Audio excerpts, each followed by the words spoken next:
कुड हॅव एखादी गोष्ट भूतकाळात केली नाही परंतु करू शकलो असतो असे सांगण्यासाठी कुड हॅवचा वापर केला जातो.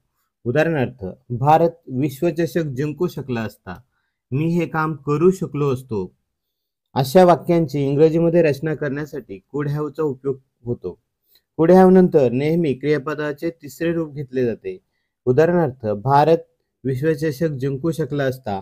India could have won the world cup. मी हे काम करू शकलो असतो. I could have done this work. तो सहजपणे पास होऊ शकला असता. He could have pass easily. मी तुझ्यासोबत येऊ शकलो असतो. I could have come with you. ती तुला मदत करू शकली असती. शी कुड हॅव हेल्प यू. तो मला सांगू शकला असता. He could have told me. अशी कुड हॅवची अनेक वाक्ये आपण बनवू शकतो. पुढे सरावासाठी दिलेली काही वाक्य तुम्ही बनवण्याचा प्रयत्न करा.